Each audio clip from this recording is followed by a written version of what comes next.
Thousands of games are released every year, and it's no surprise that some of them turn out to be stinkers. But sometimes, the release of games stirs up something else. Controversy.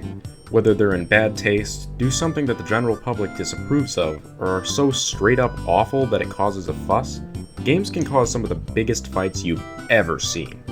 Some of these are widely known, such as how E.T. for Atari was such a colossal failure that it tore down an entire industry. But some are confusing. For example, how can Left 4 Dead 2 be considered controversial when it's almost universally loved? Well, according to a little tool called Wikipedia, it is controversial. They've compiled an entire list of games that did something wrong. Now, Wikipedia is as reliable as, well, Wikipedia, but that's not what I'm focusing on today. This list is not the end-all be-all for whether a game is good or bad. Instead, it's simply a tool for us to examine some truly heinous, funny, or heinously funny releases that stirred the pot over the years. Let's examine a few. I wonder how I can explain to people that Persona 5 is controversial. Can I help you? Persona 5! Well, that could have gone better. So, why is Left 4 Dead 2 on the list? Well, apparently because its cover was changed in the UK due to an offensive hand gesture. I did some digging, and apparently the hand gesture on the original box art means F off. Who knew? You guys do realize this game has blood and guts in it, right? Australia realized that, and went ahead and banned it until their introduction of the R18+ rating. Both of these problems seem weird on paper, but they make sense if you think about it. Imagine some family walking into a game store after a happy day out and getting flipped off by a zombie hand. That'll sour the mood. Ma'am, I understand your frustration. I am sorry about that specific box. Ma'am, yeah, seems like a nightmare. Playing History 2, Slave Trade, is already a title that raises some eyebrows. Hey, if handled with care, this could be a good educational game to use in the classrooms, right? Just gotta be real careful to be sent. They added Slave Tetris.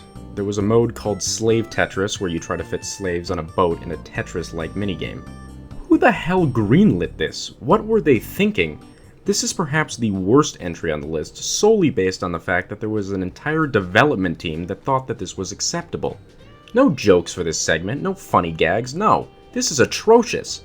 They later pulled this mode from the game, but the damage was already done. Really, guys? Well, let's talk about something a little bit more positive. No Man's Sky is a popular entry on this list. It's a game that was famously overambitious and launched with a fraction of the promised content, pissing off just about everyone. However, credit where credit is due, it made a fantastic comeback, adding in almost all of the promised content and becoming a legitimately good time from what I've heard. Wonder how the Switch version runs, though.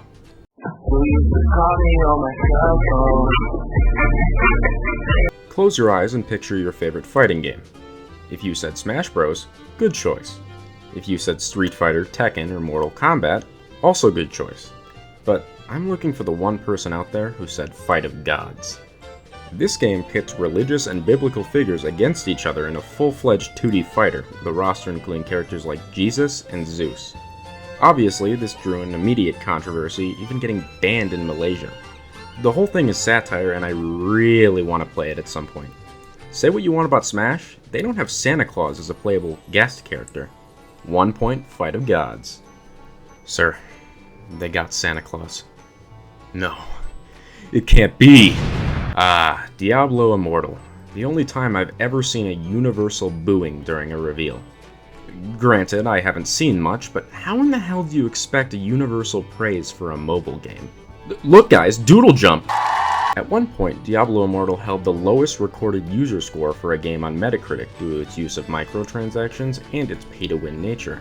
Looks like we have yet another successful Blizzard project on our hands, boys. Hey guys, just to let you know, we're gonna sink. What? But you said you would develop a full boat ride for us. Yeah, we did say that, but we're gonna cancel it. Hey, you want a life vest? All you gotta do is pay $19.99. Persona 5 is a beloved game that I admittedly haven't played much of.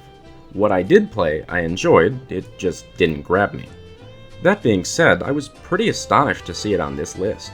What could it have done? Something about inappropriate dialogue between a grown character and a student, as well as homophobic stereotypes. At least they fixed it in Royal.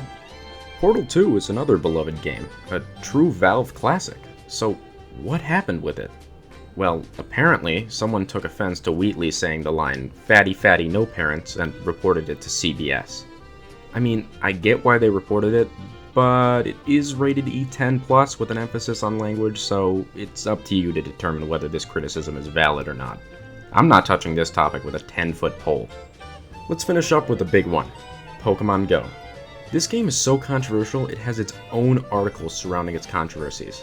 The fuss around this game mostly revolves around inappropriate Pokestops at the site of national tragedies, to which I say, how did the developers think this was a good idea?